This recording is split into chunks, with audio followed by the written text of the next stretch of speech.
Radio Rahim at the Pug Barn with Don Charles. This place has come a long way, Don. I remember when it was bare bones in here. It was sand on the floor and just the structure of a ring. And now it is a full-fledged and highly technical gym on top of that. Obviously, we're in the wake of a very disappointing night at Wembley Stadium. This barn overlooks that Wembley Stadium where you've had your greatest success with Daniel Dubois and probably the most painful defeat in this last Saturday. I want to start at the beginning, though, because there is so much that it goes into this. This isn't just a one-night affair. Like any fight, it is the culmination of many different elements. And they have fight camps for a reason, because there's a build-up and a lead-up to every event that we watch at this level, especially. So one of the things we discussed pre-fight was how much new technology was being brought into this camp, how many levels that Daniel was able to reach and then reach again the next day because he had been refreshed, and some of these techniques you were accrediting with that. I must say, at the weigh-in, he just looked physically better than I'd seen him. And he's always looked like a specimen, but he was broad, he was solid. I mean, he was a hulking fighter at that weigh-in. So before the first bell rings, were you 100% satisfied and happy with his physical conditioning? Most definitely, yes. Most definitely, because we, like I said, we'd added new dimensions to our usual approach. Absolutely no regrets, because I'm an open-minded person. When we're looking at a way, what triggered it off, if you remember, we trained to fight Parker, and Daniel fell ill 3 days before the event, and we had to pull him out, okay? So obviously, when we got back to the UK, we had to look into what was causing these illnesses, because it's not the first time it's happened. That was I believe, third time. Yes, it is. That was the third time since I've been, and that's in 2 years. That's quite a lot of a reoccurrence. What's causing it? Yeah. So hence why we started looking at examination of what may be causing that, and the doctors who worked with us for this camp identified is barely something as simple as being more your approach, the recovery.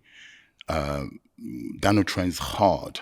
Daniel is the sort of athlete you have to say, stop, that's enough. He always wants to do more.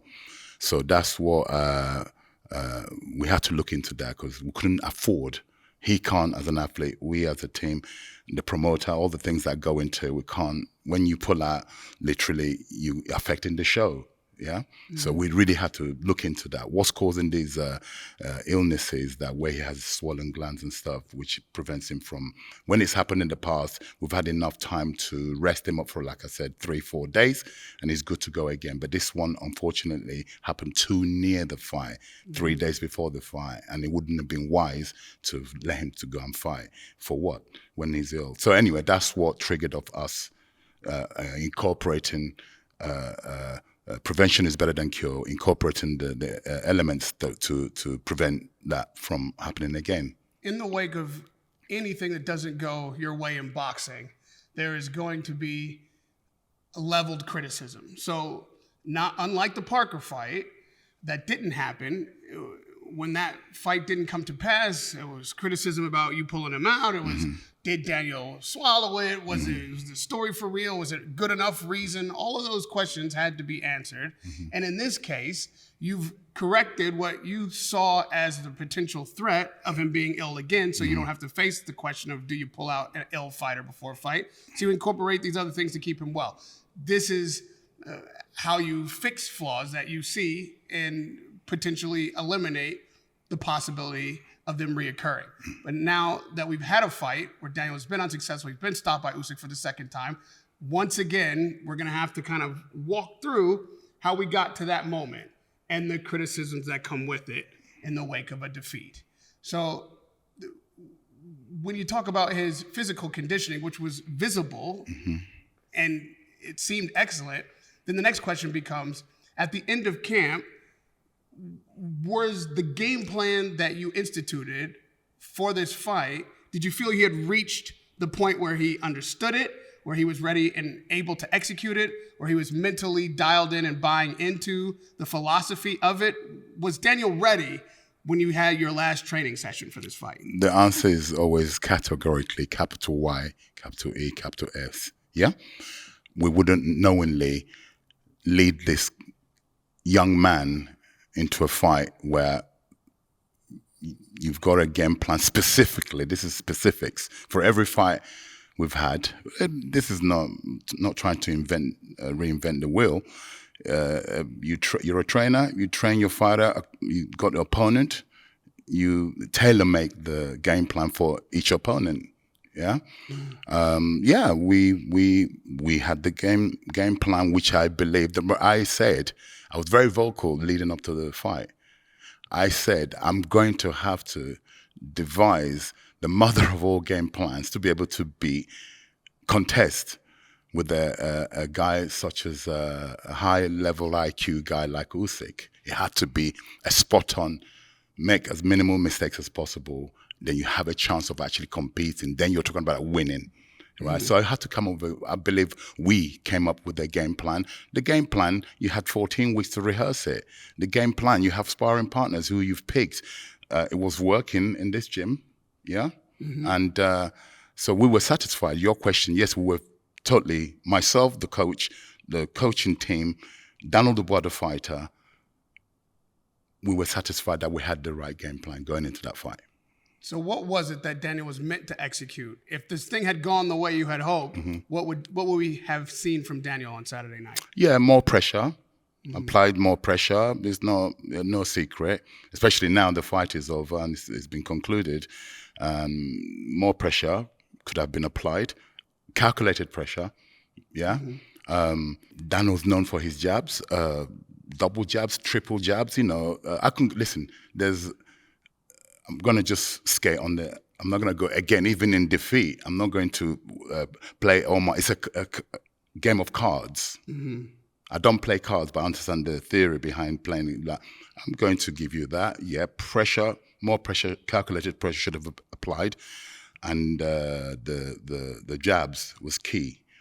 And then we have to credit the opposition because it has something to do with diffusing any threat we may have posed to him. So there's that side where you have a game plan.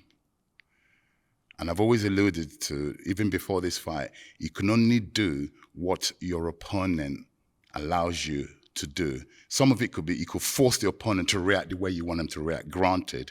So some of the things that we didn't do would have perhaps forced the opponent to dance to our tune. That's how it goes. And look, there's so much so many areas you can go with this. So you're the one asking the question. So I have a tendency of answering. So I will stop there. Ask me. Yeah, it's the passion, man. It's the passion. Yeah, I would think that pressure, jabbing, follow up with the right hand, the things that Daniel does well, has had success with recently. And yeah, we'll look at the fight when we get to the bell. But a reason I'm doing it this way is because I want to walk right through. Yeah, pace please by do pace. so. Please do so. This is what's happening in the gym. Okay, so fight camp is done. You're happy physically. You're happy mentally. Game plan is in place. Daniel understands it. We've got something that makes sense. There's another fight that happens during a build-up, which doesn't go on in the ring, doesn't go on in the gym. It goes on in front of the media, at the press conferences, at the media days, and the interviews. Sure. And you've had a fight with Usyk before. There's a narrative there about the low blow that was spoken about tirelessly. But what made the most news, I would say, as far as the bars between camps, was your criticism of Usyk's reaction to the low blow. And your questioning of his spirituality and how sincere he is in his faith.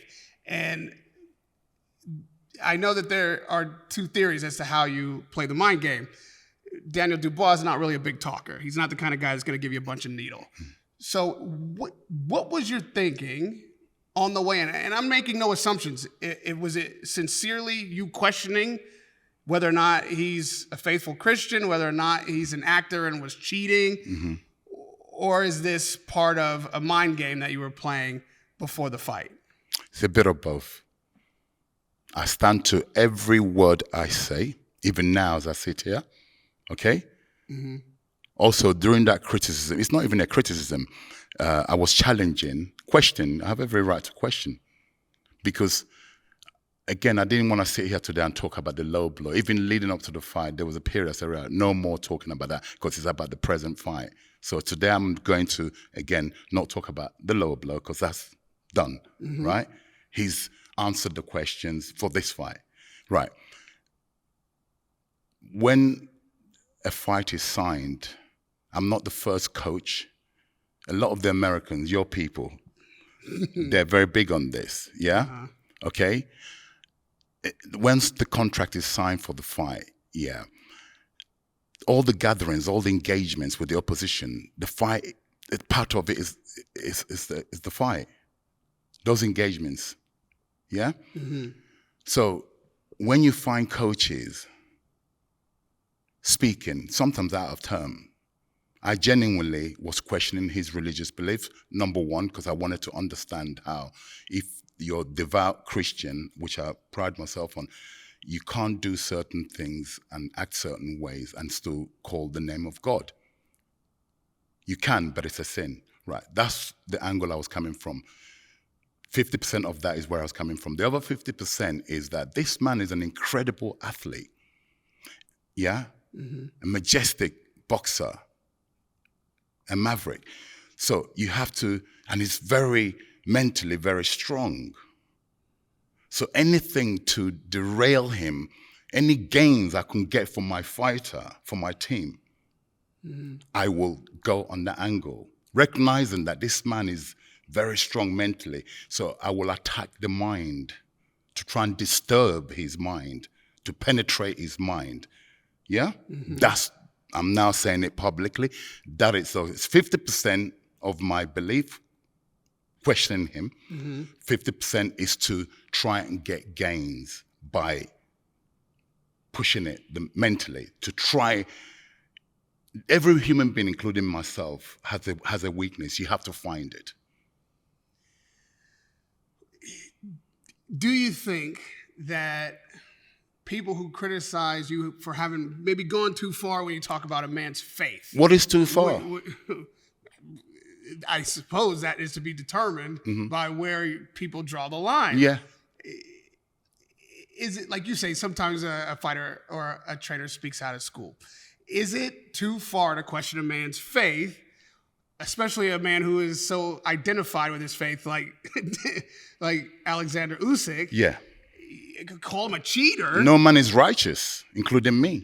These are such heavy indictments that you're putting on him. Correct. Like I said, my ploy is 50-50. Ploy is to, how do I get to this guy? You can't get to him technically, physically. He has a very strong mind. I've done my research. He has a very strong mind. You attack his mind, hopefully he'll crack. Hopefully he will then come out of character and then you can, that's your entrance. So that's my logic anyway. Whether it's wrong or right, that's my logic. Some people think that they actually saw that working when George, your son, George Fox, encountered Usyk at some, pre-fight media event, and Usyk said something that seemed out of character. Correct. Well, let's Correct. get for my guys, for your Correct. guys, we take it to the street. Correct. George had a comeback, take it outside of boxing, forget about, if boxing, you got it, but in these streets, whatever he said, tell you throwing out something wild.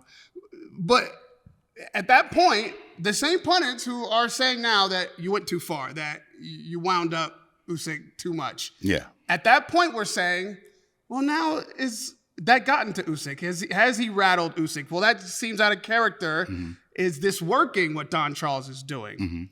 At that point, were you also happy with what George was doing? Was that maybe outside of your game plan? Was that too much? Was that still in keeping with? No. So to the audience who are watching, the audience who are paying to come and watch these fights and have an opinion, that piece there with my son getting involved, that was not part of the plan. It was a random thing. My son asked me, Dad, who are those people questioning? There was a few reporters. They put us in the same holding room when they did the first engagement, the first face-off, before they did Piers Morgan show. So they put us, both teams, in the same holding room. So Usyk was being interviewed by various journalists, and George made his way over and waited, and he put his hand up like you're in a classroom to say, get permission to speak. And if you notice, some of Usyk's advisors, a young lady who was sitting with her, actually, I believe she tried to say to him, don't, who's this guy? Don't speak to him. But he said, no, I'll take care of this. And at that point, I don't believe he knew that George was my son. Irrespective of that, he had a Team Dubois kit, right? So George asked him questions. And like I said, it wasn't choreographed, it wasn't rehearsed. He took it upon himself. He's my son. He looks out for father. He looks out for Daniel Dubois, okay? Okay, no one commissioned him to look out for Daniel Dubois, by the way. He's looking out for his father, yeah? So he asked the questions to Usyk, which, like you said, uncharacteristically, he came out of saying, taking it to the street. And my son said it wouldn't be a good idea to do that, stick in the ring where you're really a genius.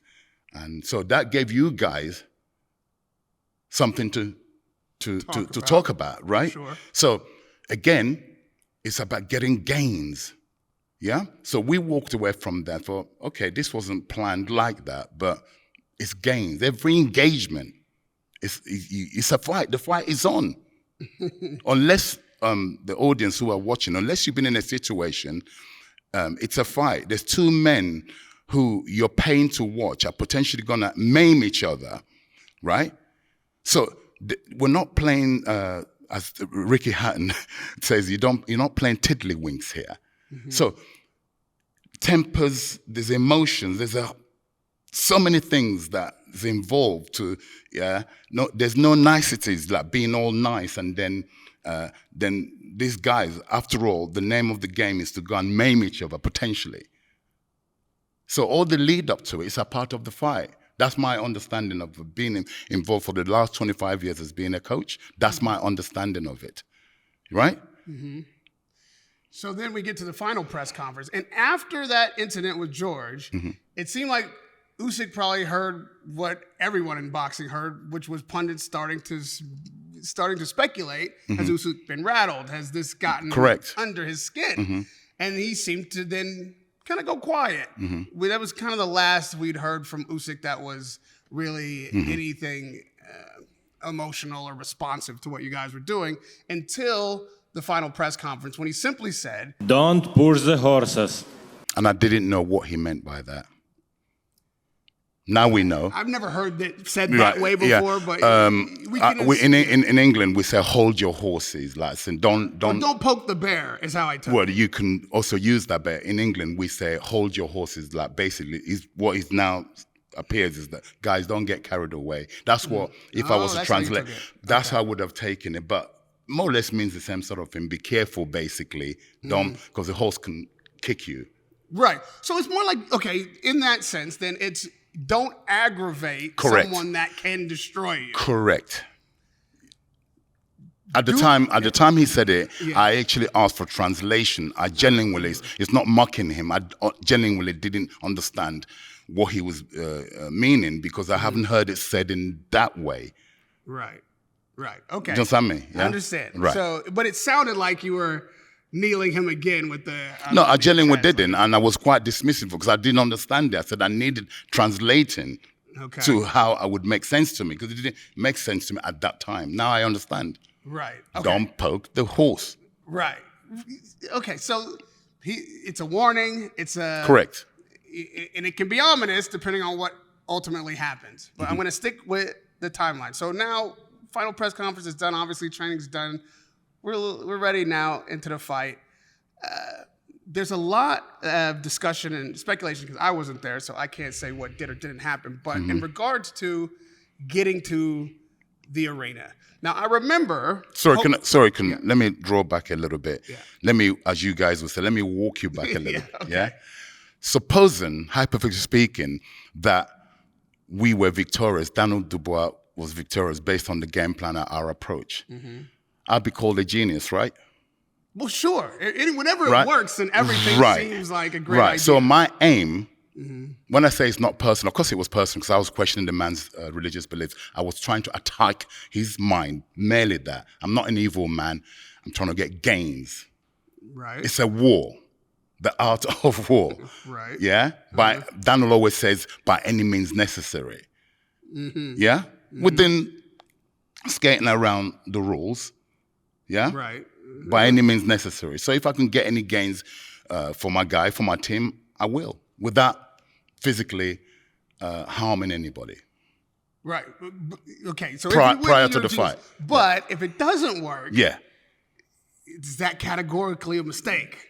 No. Could you have produced a more aggressive, a more determined Usyk with those antics than we might have otherwise seen if you didn't push the horses? Maybe. Right? Maybe, but I'll stand and die by my beliefs. Okay. Next, we have Daniel getting to the arena.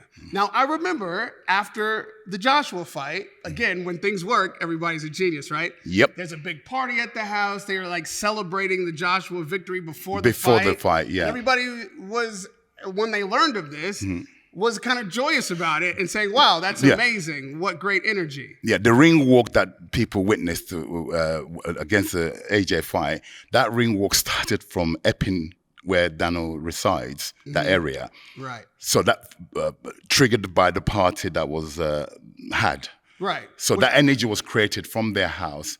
And the team, we waited for them to arrive to Wembley. The same procedure. They came, they took that vibe, that energy, the ring walk, and everyone's raving about the ring walk. It was created there. So, go ahead. So now, when we learn that, yet again, there's a party at the house, there's dozens of people, Daniel's there. It's, a few hours before he's meant to be in the ring. Of course, now it sounds like a pretty bad idea.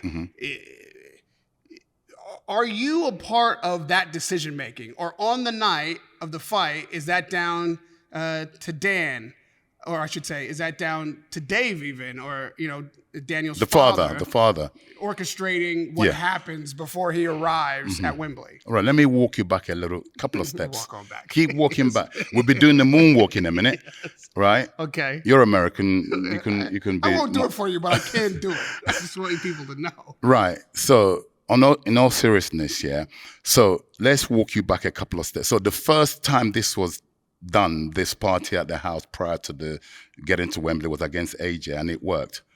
So that's a genius move by the father, right?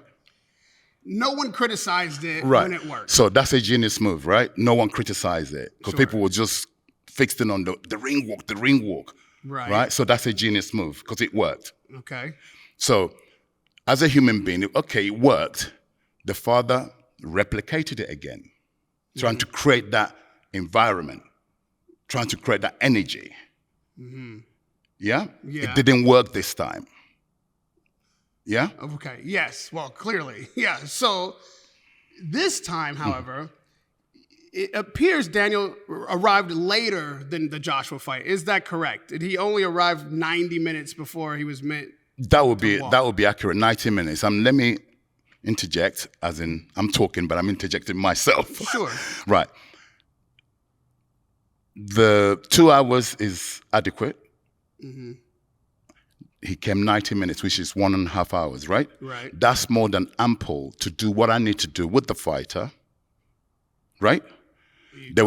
I'm telling you. I'm telling the audience, explaining to the audience, because they're the paying audience. I have a right to know. They need answers. And I'm here. I was very vocal before the fight. I'm also going to be very vocal. I speak the truth, nothing but the truth, always. So that was more than ample for me to get the fighter ready mentally and physically. Yeah? It was cutting it fine, granted. The time of arrival, granted. But that was adequate time for me to do the prep. are you a part of the decision making as to when he gets there? In other words, it's fine. You want 2 hours. Of course, I'm a 90 part of minutes. it. Yeah. Okay, so would you consider Daniel to have been late arriving then? If you want him 2 hours and he's meant to listen to your word, has he then, in a sense, arrived 30 minutes late for his trainer? He was 30 minutes behind original schedule, but I still had ample time to do what, as a coach, are you asking me, am I satisfied? Yes, I'm satisfied at the time of arrival. And something else I want to walk you back, because it's been put out there that Usyk was already warming up. He may have been shadow boxing. The hands were wrapped identical the same time. They were. Because they have to send a man to our room. We have to send a man to their room to watch their hands. One of the members of my team has to go to their room and they send. That's the normal practice. Okay.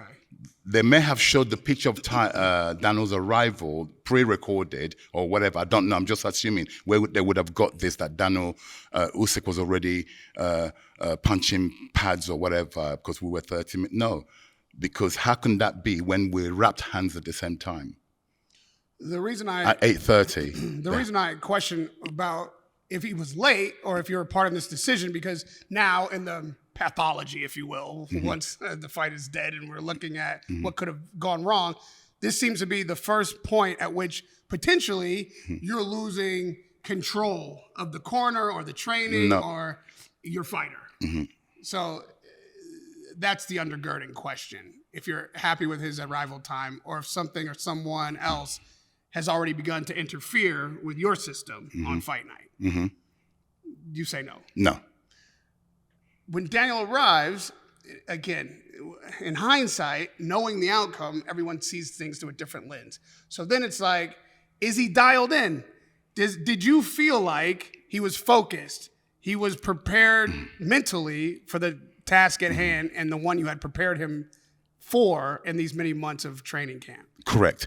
And Daniel is a very hard character, which is good for boxing to read. It's almost like he has a poker face. Sometimes even myself, who know him very well, in the last 2 years I've been working with him, I know most of his characteristics.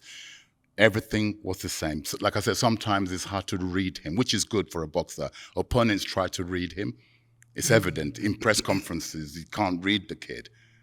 So if you're asking me, did he look the same kid who, in the last visit to Wembley, everything was the same? Same for the ring walk. When he's walking out, again, he's walking out first. He walked out first with Joshua, which is really not right. He was the champion, defending champion, should have been second to the ring, but obviously that negotiation happened. That happened. Still seemed to work for him. He had captivated everybody with the ring walk, seemed focused in the ring. This time out, again, didn't have the same energy. I haven't watched the ring walk back because I'm an older guy. So when everyone's with Daniel walking out, I'm always stay behind because walk at my pace because I'm in a zone. I can't suddenly speed up, that throw me. I have to be calm, cool, collected. I'm gonna get to the ring eventually. Seconds after them, so I have to watch it back to see what was it like. You're telling me, so for me it was a bit of a compared to the previous. There seemed to be an intensity and a focus, a real understanding in the Joshua fight of exactly where he was, what he was doing, and nothing was going to deter him. This time, while there was nothing wrong with it, that seemed to be absent, right? Okay. That little bit of extra that got people's attention with the Joshua fight didn't seem to be there this time. But especially in real time, you're like, man, am I seeing what I think I'm seeing? Well, who knows? Let's see how it starts. He gets in the ring. You meet him in the ring. At that time, are you seeing anything that's like,